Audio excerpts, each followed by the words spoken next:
Day of Caring is a very special day. We bring all our workplace volunteers to meet some of our agencies, and you get to do some really hard work today. You're probably going to hear some stories that will be a little bit unsettling. There are agencies in this community that are working to help our most vulnerable. We know that when people are engaged in helping out in the community by giving money, it makes everything better in our community.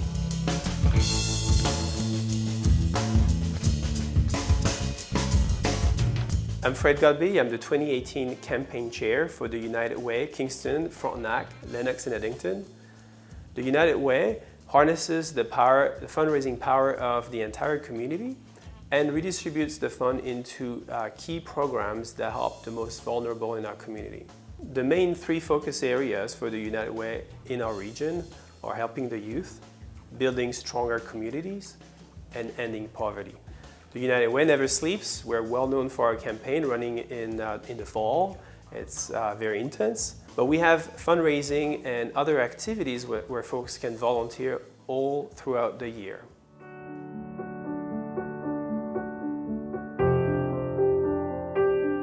Day of Caring is a very special day. It's a day that we bring all our workplace volunteers to meet some of our agencies, and in the process you get to do some really hard work today. We've got some exciting projects, a lot of gardening, some painting. Today we want you to meet some of those agencies who do the incredible work that they do in the front lines. Last year your support through the United Way helped 58,000 people right here in our community. And that's a lot of people. They're kids, families, individuals who just needed a little help at some point in their lives. And you were there to provide it. So thank you for that.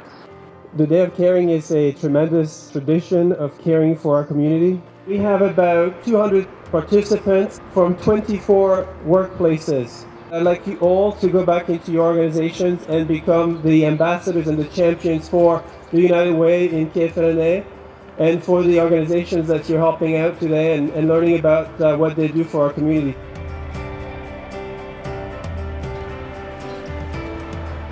Good morning, fellas. How are you this morning? I see you're already hard at work doing lots of gardening to pretty up the Boys and Girls Club. Those bushes there look like they need it fixed. And down there, is that their property over there? The Day of Caring's been going on for 18 years. It's an opportunity for workplaces to sign up and get aligned with a agency for the day and go in and do projects like general maintenance, window cleaning, small building projects, gardening.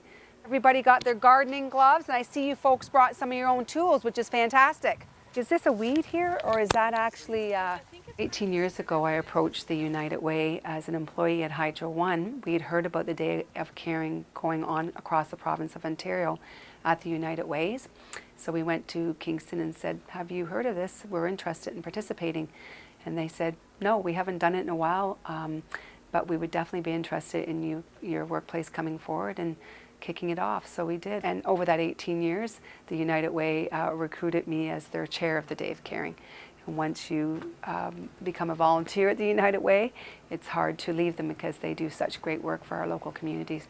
So we are City of Kingston staff, and we are here at Boys and Girls Club downtown. So we are clearing the garden over here, taking all the dried leaves and weeds out and make the space look beautiful for the kids to play around.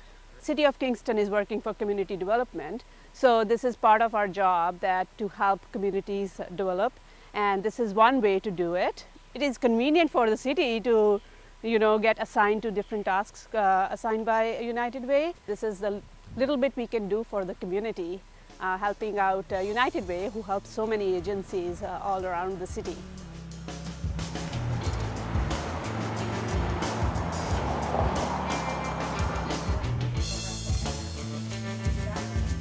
Good morning, folks. How are we doing with the painting? Good. How many of you guys is there this morning? 10. 10? And where are you from again? Assurance. Assurance. Yeah. Right, so you guys are usually sitting at your desk. Yes. Yeah. So this is nice, because you're like me. I like Much to get out different. and move around.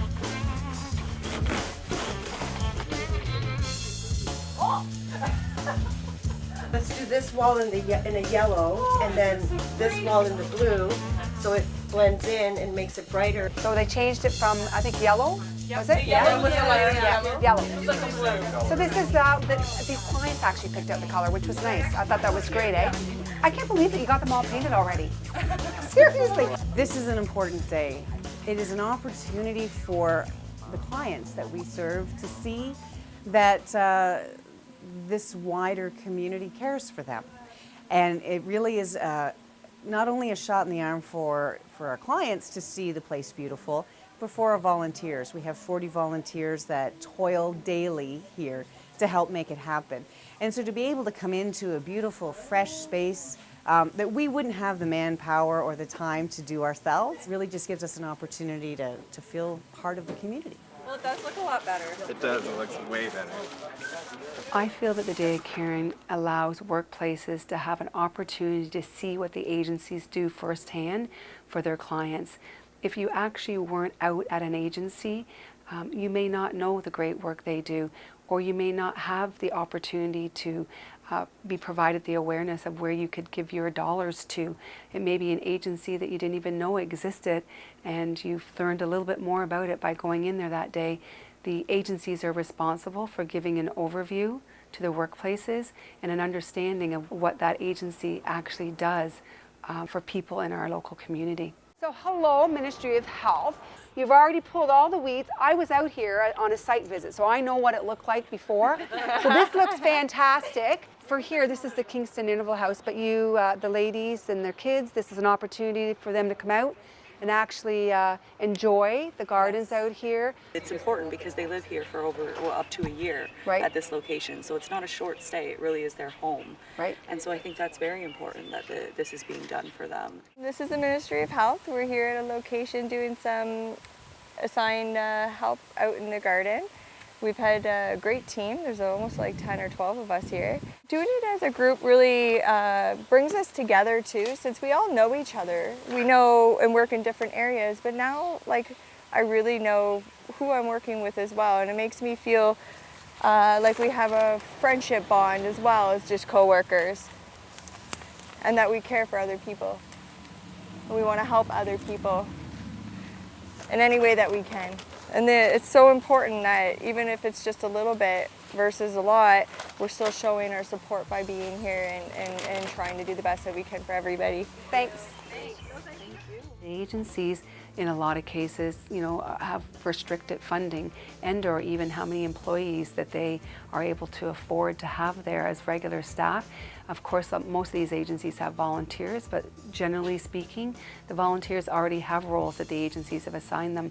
So it's an opportunity for the agency to have work done that they may not be able to otherwise, that will make their agency look appealing to clients when they're coming in there.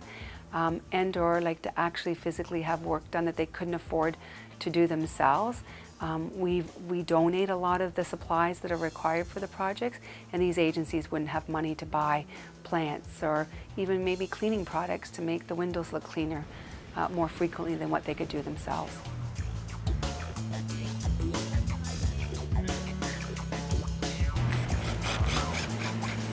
Ideally, what's the 2x4?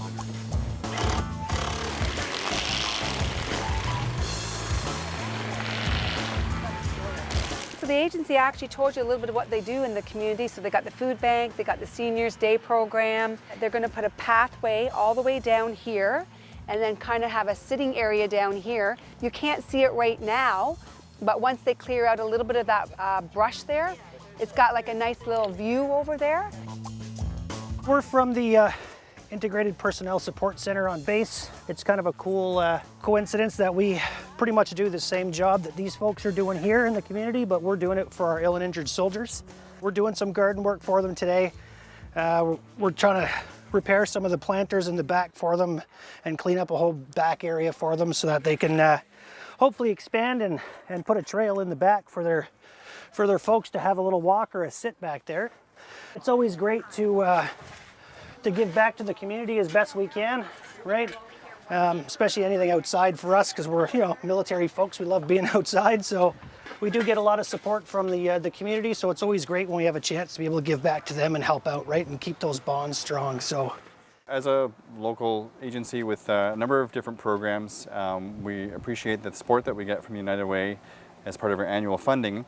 And with that, we have a great relationship with United Way and local individuals who come and help us out. The United Way Day of Caring we've been participating for a number of years now, and it's just a great opportunity, I think, for for businesses in the community that, that know that they're contributing to the United Way to see where their funds go, to actually come and see it. So they get to come here and meet some of these wonderful people that are clients of ours that we serve in the community, and get to meet them, build that relationship with them, and see where their money goes to help. As most nonprofits, we're pretty limited in a lot of ways financially, and so to have some extra folks around to do some wonderful gardening that they've been doing today to spruce up the place a little bit, and to do other yard work or painting or different chores that we have, it really helps us out. It helps to reduce some of our costs, and it helps brighten the place up for our clients. And I think it's really about building that relationship and getting to know, actually see what it is you're contributing to. So I think it's a great opportunity. I had my own personal experience with family and friends who have had to reach out to agencies and use them. So my own personal example, I always like to give that when I'm delivering presentations within my own role here at Hydro One to field staff, to give that personal touch, to let them know, I'm a human just like you. And the reason why I give back to the charity is because I've had my own situations happen. My sister has Fragile X. It's a gene disorder. Still lots of research to be done on that. My mom had Alzheimer's, and so Jack Henderson from the Alzheimer's Society truly was my saving grace. My mom and I were best friends. I was not anticipating in her lifetime I would be taking care of her. And my dad had diabetes, a stroke, and a heart attack. So I've used the Heart and Stroke Foundation. The Diabetes Association is amazing as far as educating their clients on how to live with diabetes.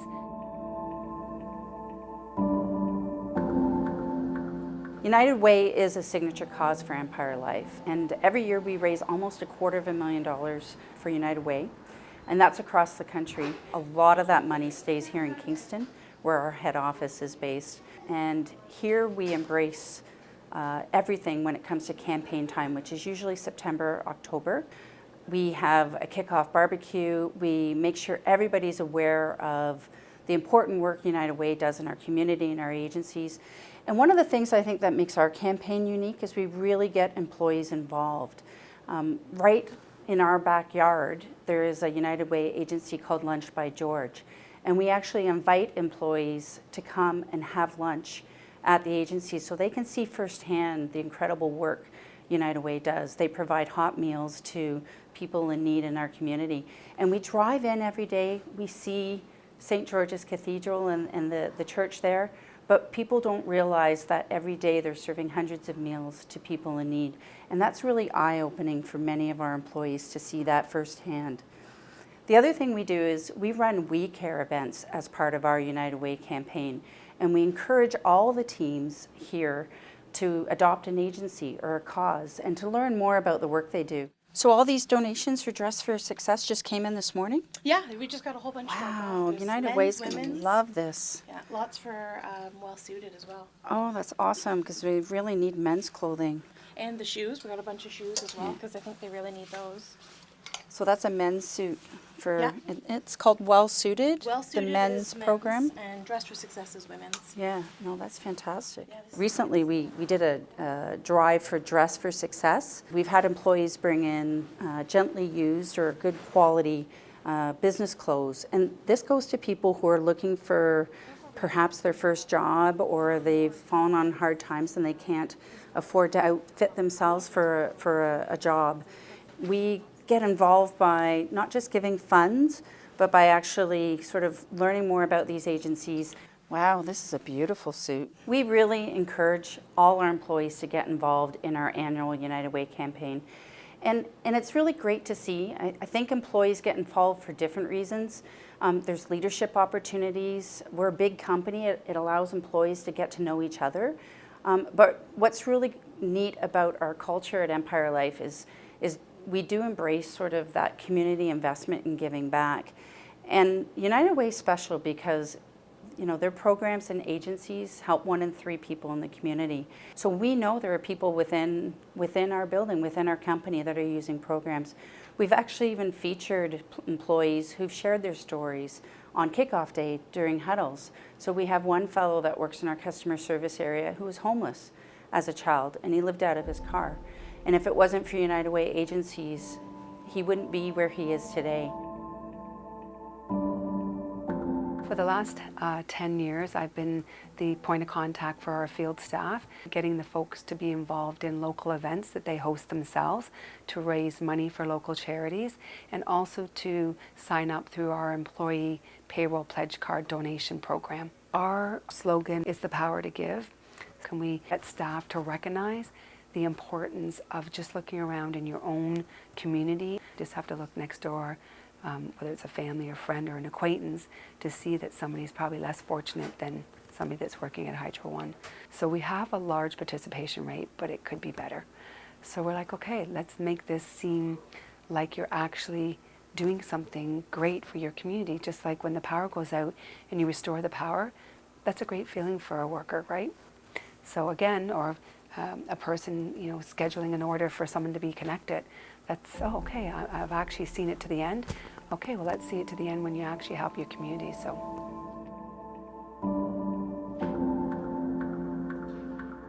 The biggest things about giving back and the culture in an office setting or through a company is that everybody's on the same page. We have a common goal. So even more than the United Way, which can seem really big and really encompassing, in an office setting or in a company, there's fewer players, fewer people, but you're pushing towards that one goal, to be successful, to be on a winning team. And most of the time when you're in a company or in a workplace setting, it makes it fun. If you're having an event or people are giving money, and it's easy because it's one of those things where it can come directly off your paycheck before it gets into your bank account. So coming off your paycheck makes it really easy. And we have lots of people that give money before it goes into their bank account, comes off their paycheck, and then every year they increase it just a little bit, just a little bit, just a little bit, and that plays into their every dollar counts, because with inflation and with other services, the money that we raise, we always got to raise the same or more.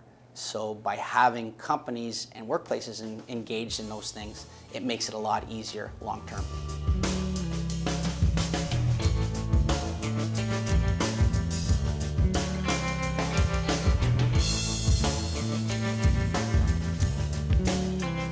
United Way, the campaign in the community, may only be visible for 2 months, but it's going on year-round. Things like this, which you're about to embark on today, oftentimes when the Seeing is Believing tour stops at youth diversion, it's not uncommon to have people say to me, we had no idea this was going on in our community. There are some places in our community where some folks would describe it as almost third world environments. But because of folks like you going on this tour, educating yourself about the needs of our community, the most vulnerable people in our community, that helps the United Way in supporting agencies such as ours. So you guys are about to embark on something really special today. You're probably going to hear some stories that will be a little bit unsettling, but know that there are agencies in this community that are working together to help our most vulnerable. And we are able to do this because of the United Way support in our community.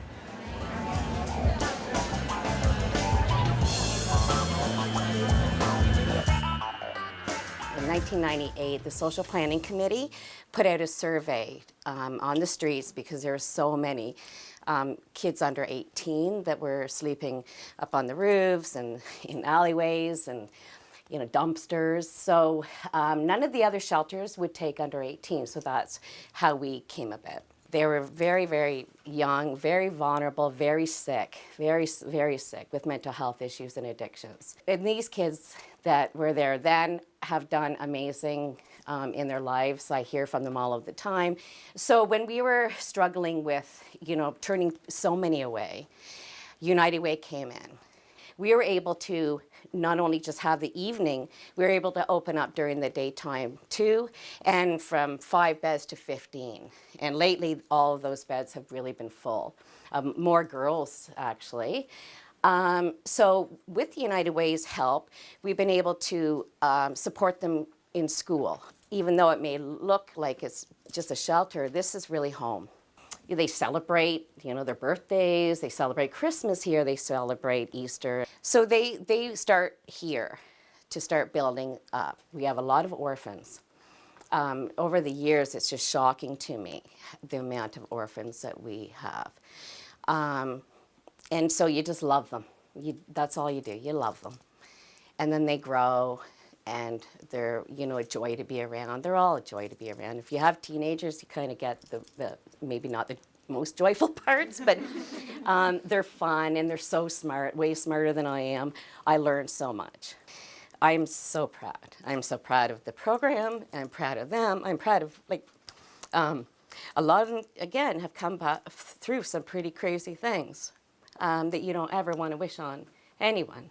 And they've done it. They've not just made it, they've succeeded. So for me and everyone else, pride is an understatement. Thank you. Have a great day.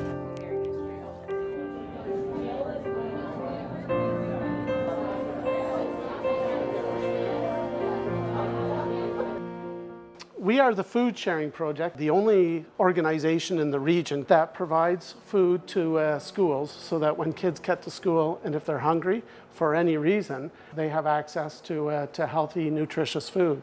Let's say they don't have food in the house. Let's say they are going through a growth spurt and they ate all of their food on the bus before they get to school.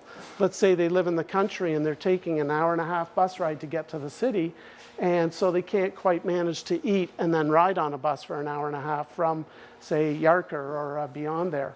And we know that if a child gets to school hungry, they won't focus. They just act out. They can't focus. They're focused on the embarrassment of the gurgling in their stomach. They're just totally distracted. They're irritable, yet they're still expected to pay attention and do their stuff at school. And that's the difference that we make. We basically take them from grumpy to participative at the cost of about 70 cents for a breakfast. So pretty good investment for the whole thing.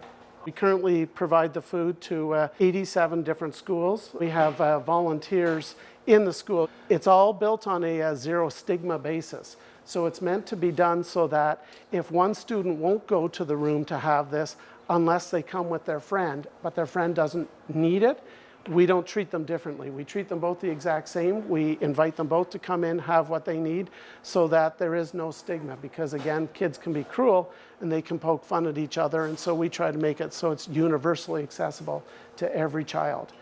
We receive about $40,000 from the United Way. That's almost enough money to pay for our food for 1 month. On average, our food budget is around $46,000 to $50,000 each and every month. So the missing part of losing out on that money from the United Way really means that I have to work pretty hard to find the money to pay for it for 1 month's worth of food. Overall, our total food budget for the year is in excess of $500,000 for the 10 months. So it has a huge impact as far as that goes.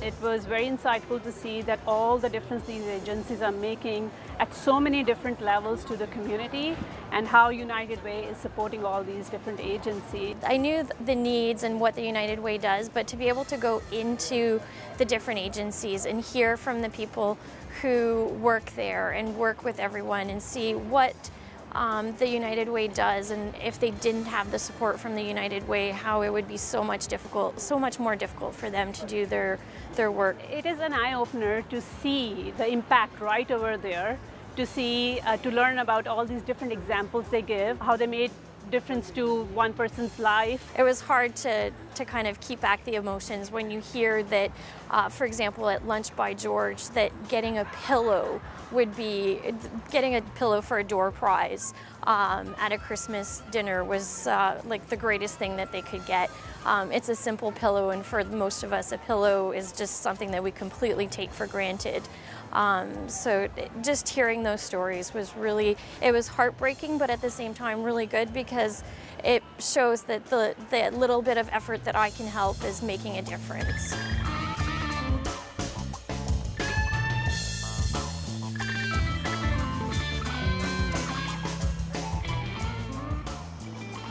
The whole point of youth diversion is to help young people, essentially between the ages of 9 and 24, overcome challenges. There's been a lot of research that's been done over the years to try to help us better understand the complexity of the adolescent. We know things such as the underdeveloped adolescent brain and things like early childhood trauma. We know that young people are engaged in more risk-taking behavior.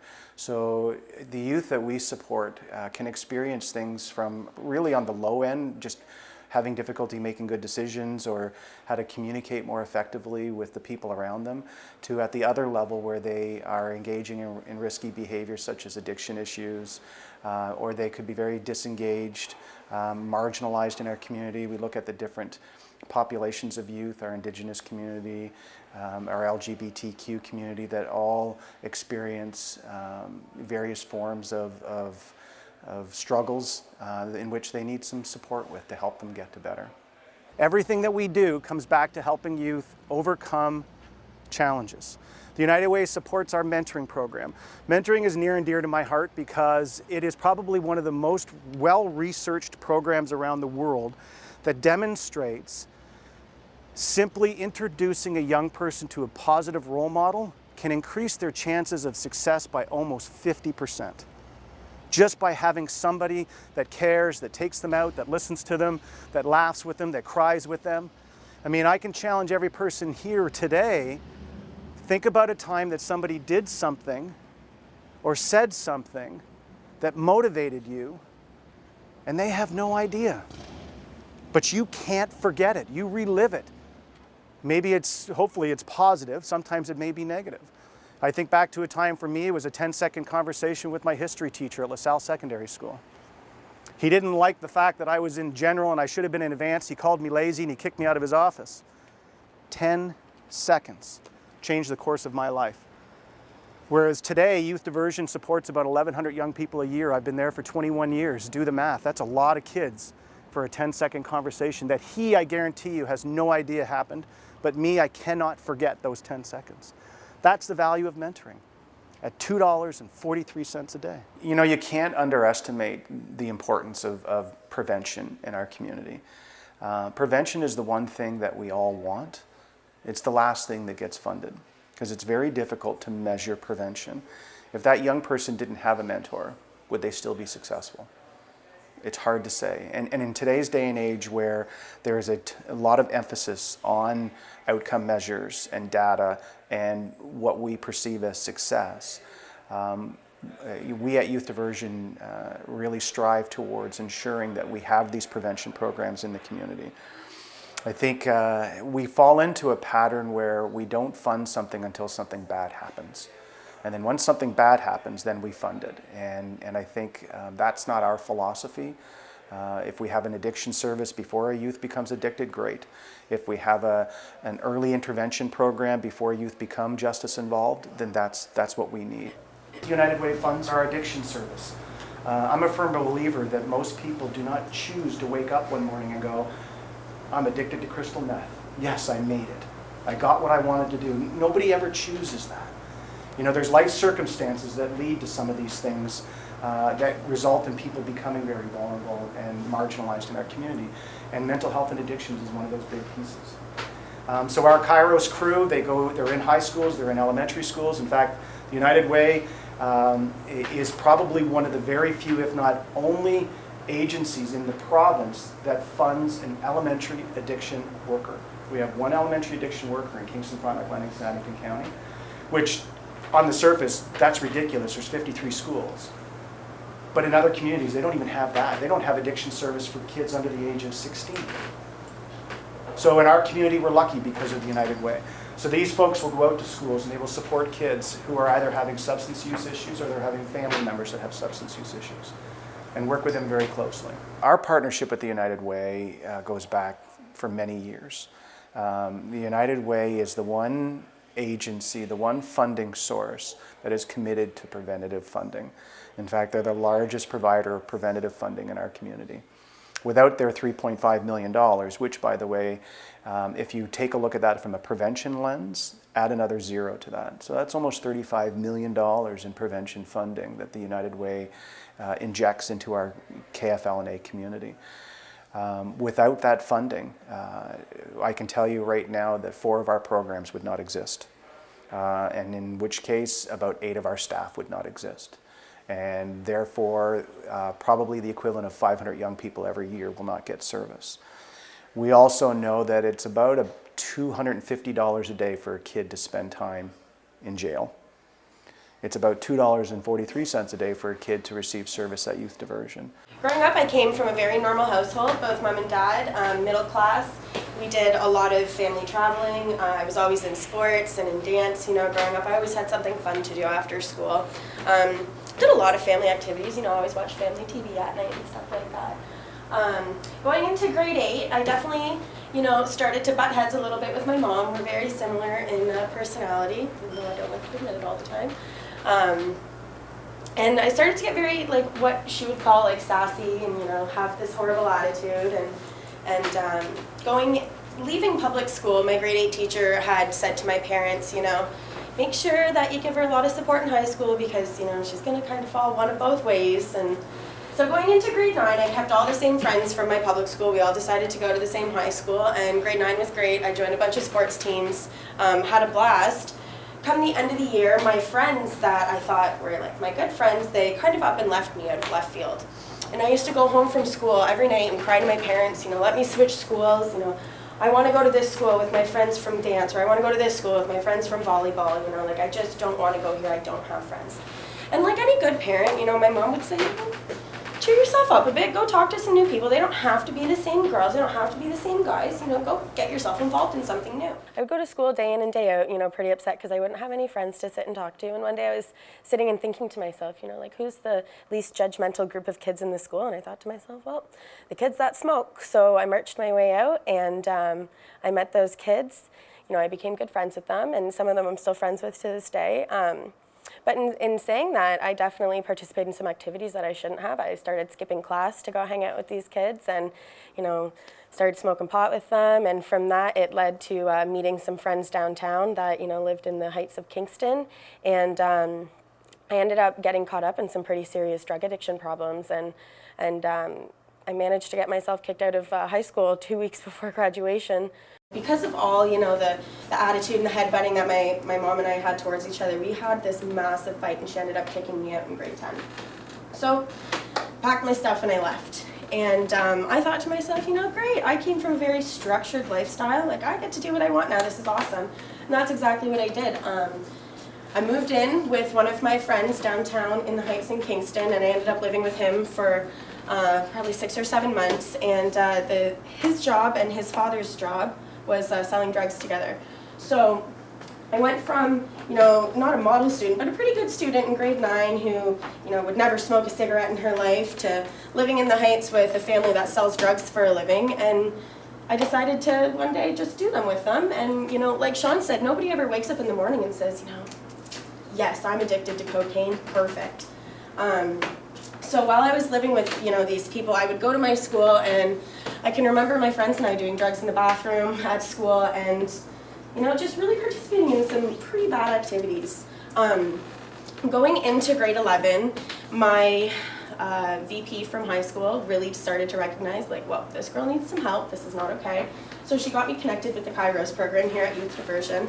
And also, again, like Sean said, you know, 9 times out of 10, it just takes one person to show that they care, show that, you know, you have someone there to talk to or whatever to make a massive difference in your life. And for me, that one person was Dave, who works here at the building. Oh, Dave came at the right time for a lot of different reasons. Not only was he my addictions counselor, he was a friend when I needed a friend. He was a family member when I needed a family member. He was everything I needed him to be when I needed him to be it.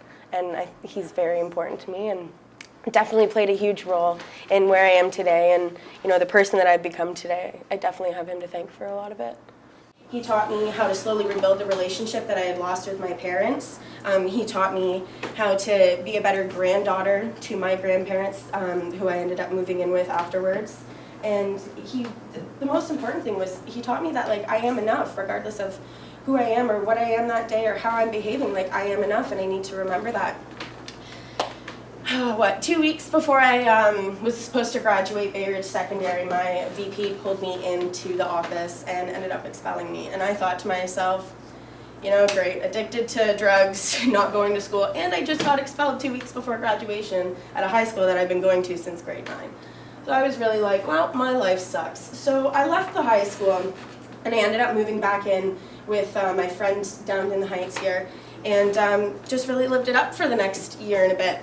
And one day I woke up and the smell in the house was so awful. I lived in a house full of 13 guys, and I thought to myself, like, what the hell am I doing here? Like, this is pretty gross. This is disgusting. 6 years ago, I was addicted to drugs, skipping school, not working, didn't live at home, lived out in the Heights with all of my friends, just kind of, you know, really living that live fast, die young kind of lifestyle. And, you know, looking at where I am today compared to where I was 6 years ago, it's black and white. Like, there's no comparison to it. And the fact that, you know, I'm working at a school and with kids and doing something that I love really just shows that, you know, when you put your mind to something, you can get there no matter what, you know, your circumstances are, no matter who you are, where you come from, who your family is. You can always figure out a way to make it work. And youth diversion and, you know, with the help of United Way, they definitely played a huge role in that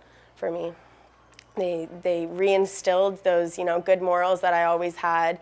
They brought out the best person that I could be from, you know, inside of me. And, you know, just showing me that, you know, being me and not trying to fake it till you make it will benefit you more in the long run. And now here I am today. I'm working for, you know, the same school board that kicked me out, ironically, in grade 12, and I'm finishing my second year of college. I graduated my first year with a 98 average with honors, and now I'm finishing my second year with a 96 average, and I couldn't be more proud of myself, and I couldn't be more happy where I am today, and I can't wait to see, you know, what the next 10 years has in store for me. Even after I left high school, and even after I left the agency and everything, every time, you know, something would arise that, like, you know, was really great and I'd want to celebrate it, the first person I would call is Dave. And to this day, I still do. I still give him a call, oh, Dave, guess what? And I think that's, you know, that's one of the most important things to know that, you know, an agency like this had such a big impact on people. And I'm only one person that thinks that. Just imagine how many other kids that have come through this building, you know, feel the same way. People take a look at the value by measuring it through success. And I always like to challenge people on what success is, because the children, youth, and families that we work with, success is very different. You know, when you have one of the youngest youth in the community who is, because of an opioid addiction, is now on methadone, no longer is on opioids, but smokes about 4 or 5 grams of weed a day, that's a success to us. You know, when you're working with human beings, it's very fluid. It's up and down and up and down. Today could be a great day, and that's a success, and tomorrow may not be a great day. When young people come back to you, and because they're in college now, or they are employed, or they're just simply in a better place, and they thank you for that, you know, that there's no words that can describe that feeling.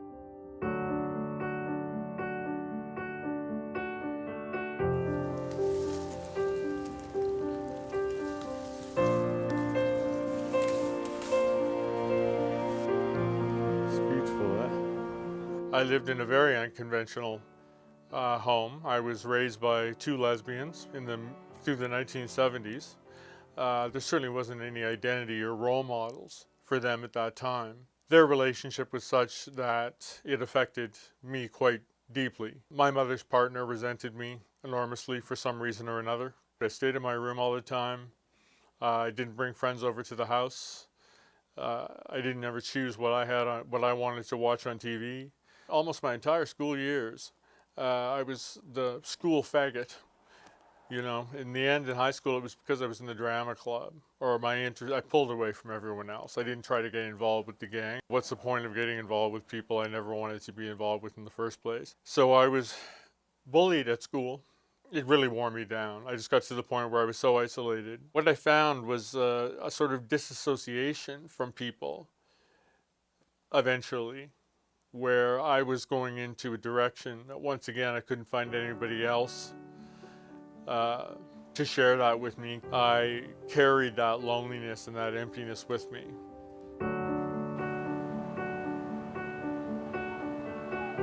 I really knew I needed help, quite frankly, when I was living in Vancouver.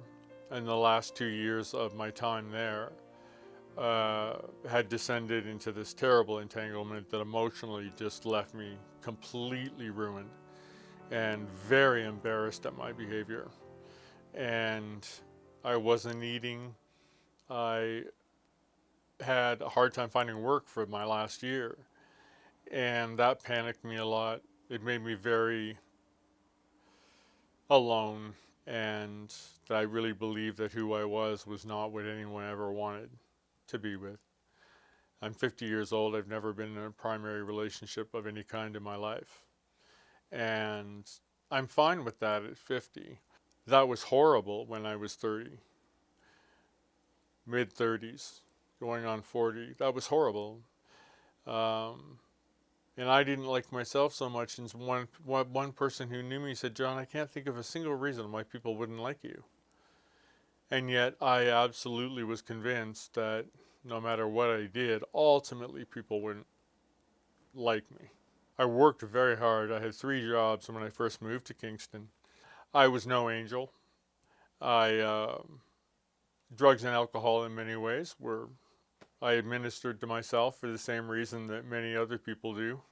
I was so poor. I was going to all of the local food banks and places for hot food. And then after 6 years of doctors telling me that I should apply for disability, I finally relented. I was very stubborn about it, like my father in that respect. You shouldn't be on welfare.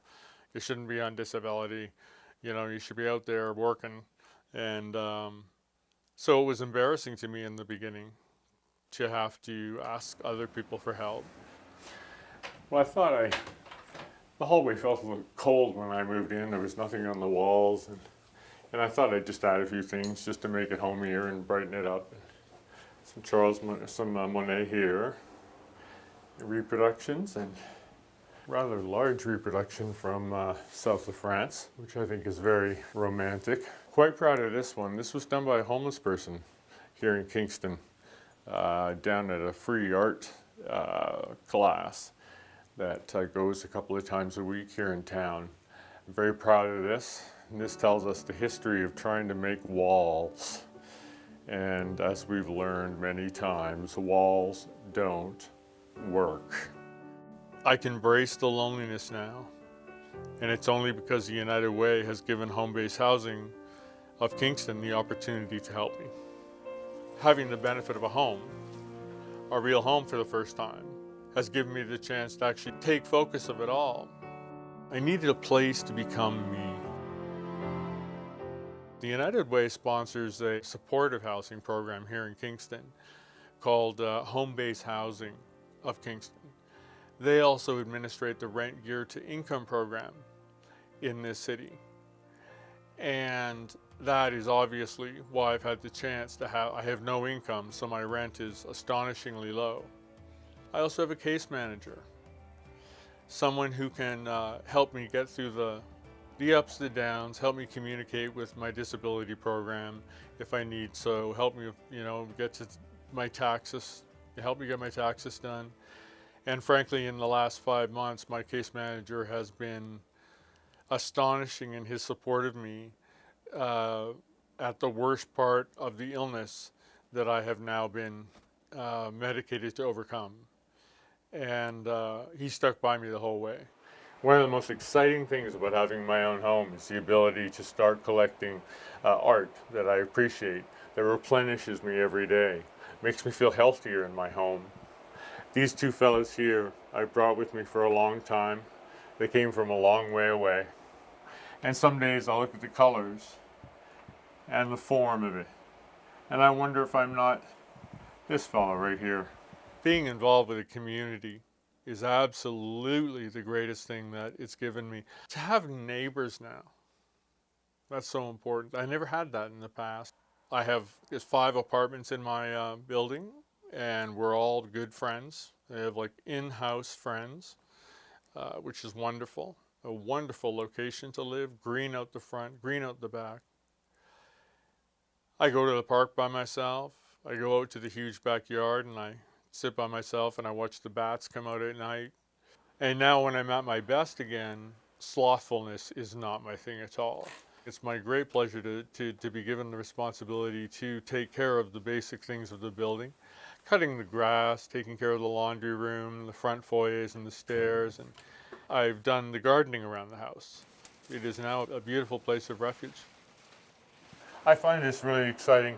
I got it from a second-hand store here in town. This is a 115-year-old English Indian robe from when the English used to be in charge of India. My Blue Boy painting, the Blue Boy is my good luck symbol, and I found him for $5 in a second-hand store. Home-based housing and United Way have put a lot of faith in me. Every campaign, I get to go to places of people's work and share with them my experiences. Get through to somebody on some level. Make them laugh, make them cry. I have the opportunity to go out into places and be honest and try to be impactful. I still remain very isolated. At the end of the day, after I've gone through everything that really interests me and seen my neighbors and all of that kind of stuff, my mental illness is still waiting for me at home. Sometimes I feel down about myself, and I think of the people at the office of the United Way who truly care for me now, and I'm so appreciative.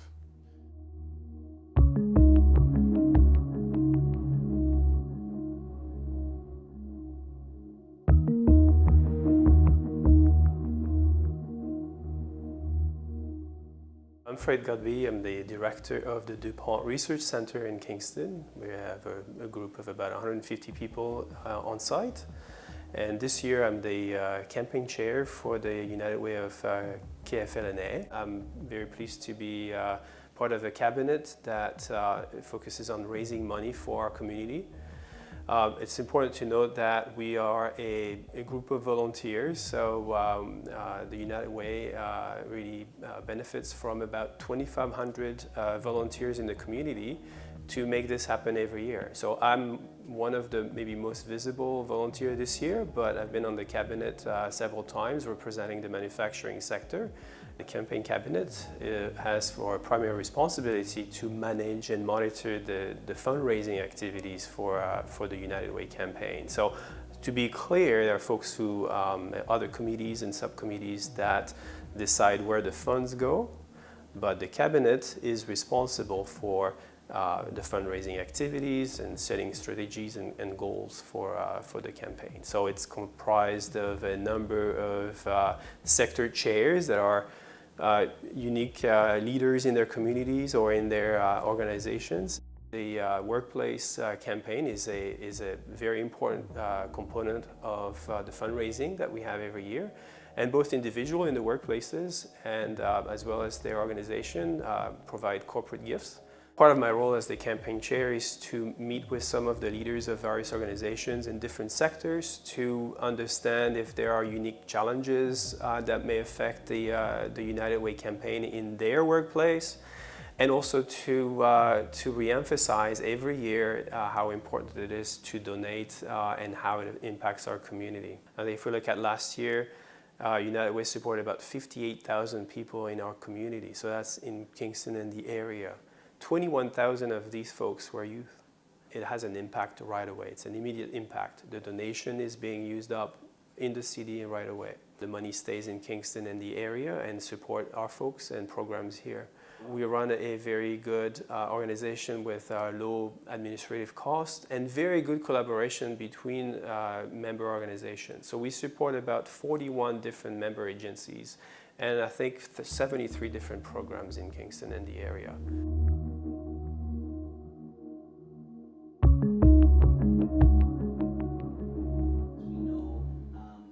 I have been involved with the United Way for over 15 years on the Finance Committee. 3 years ago, I joined the campaign cabinet. Most recently, in 2017, I served as the campaign chair. When you're trying to reach a goal of over $3 million, it's not easy, and it's not a slam dunk. It's not something that our community is going to do every single year. We're not on cruise control, so we need our community to help out. The hashtag Every Dollar Counts is something that we started using last year, and it truly resonated with everybody in the community. So that meant people that were already giving, we were hoping that they would give more. We hoped businesses would create more events and also have their employees give if they weren't already giving. And we're hoping that individuals in our community that just wanted to help out, whether that was $5, $10, $20, would also get involved. Our campaign runs 3 months of the year, September, October, November. It's kind of exciting because when school starts, the campaign starts. However, the United Way never sleeps. It goes 12 months a year. Currently, we're helping over 58,000 individuals in our area. We could help more if we had more money, but again, that goes back to we don't know how much money we're going to get. We need our community to help us. We need every dollar counting. We need all the support from our community to continue to meet and maintain the level of service that we're providing to these individuals. There's 2 ways that people can help out in our community. It's through time and through money. We know that when people are engaged in helping out in the community by giving money, it makes everything better in our community. However, usually at some point in time when we first start our careers or starting out, money is a little tight and we're always busy, but it'd be so awesome to have people to give back a little bit of time. And it's easy. So one of the things that we did here at our office, Secura Financial Group, a few years ago, we started getting our staff involved by having a United Way barbecue. And we started out, we raised over $1,000 the first year and over $3,000 the second year. And so that's extra money that we weren't even including in our totals, which all of a sudden we've been able to find and have other people stop by, donate some money while we're having a great time in September, having a hamburger or hot dog. What a great way to help out. And that's how other people in our community can help out. They could do bake sales, they could do bottle drives, they could reach into their pocket, they can write the check, they can get together with a group. Every dollar counts, but there's all kinds of different ways to help out by having an event. And having an event makes it a lot of fun and gets a lot of people involved, so you can donate your time as well. For the last 2 years, I've been part of the Citizens Review Panel. The Citizens Review Panel consists of about 40 volunteers that's separated into 4 different panels. And what our role is on the Citizens Review Panel is to do a thorough review and screening of those applications from our partner agencies that come in to the United Way. Look at everything from financials to does it really fit in with what United Way's mission is to build stronger communities and help move people out of poverty to possibility, and also helping end youth homelessness and really work on preventive measures within our community. We actually visit the agency itself, speak with the directors, speak with the volunteers themselves at the agency, and also sometimes even speak with some people within our community who are benefiting from those agencies. So we get a real thorough understanding of that agency. Myself and another volunteer will look at the application and submit our recommendation to the board, and then it'll be reviewed one more time from the board, just to ensure that our funds are going to an agency that will be most beneficial towards the community. And this process all takes place within a 3-month period from December to March. When I think about the value that the United Way brings to our community, most people think about the campaign between September and November. And then after that time is done, I wonder how often people think about the United Way, because their impact is much more far-reaching than just that 2-month campaign. The United Way, because of their commitment to this community, they bring agencies like us together. We routinely now sit around tables with other like agencies supporting children, youth, and families in our communities, doing things like trying to reduce homelessness in our community and trying to improve youth employment strategies and looking at what we now refer to as NEET kids, which is not in education, employment, and training, which Kingston has a high population of NEET kids. And all these things are on all of our radars, but it's difficult for us to organize and come together. And the United Way provides that venue for us. So they're not just out there raising funds for us, they're raising awareness and they're providing us opportunities for our agencies to maximize our funds, our resources in coming together, because we're all working with the same family. And you know, without that United Way additional support in bringing us together, we would all be in our silos. We still have a ways to go, but I've been in this field long enough to see how far we've come, and a lot of that is, you know, through the leadership of the United Way in our community.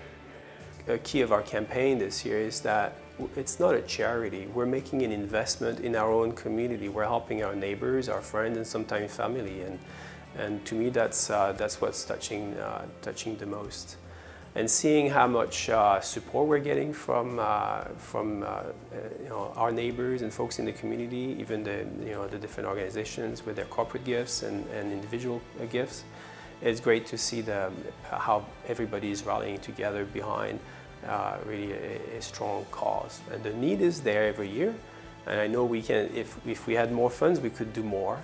The big eye-opener for me was when I went around on the Seeing is Believing tour, and I was very impressed with the amount of agencies United Way supported within Kingston. I drove by a lot of these agencies every day and I didn't even know they were there. How many of these agencies, in fact, probably wouldn't be around without the funding of United Way? It is inspiring when you go into these agencies and you see these volunteers. You know, the old saying goes, it takes a village to raise a child. I have 3 children of my own. It's comforting to know that we have these agencies and these volunteers in place for children in need. Anytime we can make a difference in one person's life, you just never know what could ignite inside them or what could help out them long term. They may turn around and give back to our community as well. And it's kind of that analogy of campfire. Or your campsite, you want to make sure that you leave it better than when you first got it. We want our community to be like that because it promotes togetherness. It promotes service in our small community, and it makes Kingston better. And I just want to be a part of that fabric to make Kingston better if possible. I learn something new every year when I complete the Day of Caring about one of the agencies. I'm on a couple other committees with the United Way, the Citizens Review, and I also volunteer for the Fair for Friends. But again, each time you do something for the United Way, you learn more about how their agencies help the surrounding area in Kingston.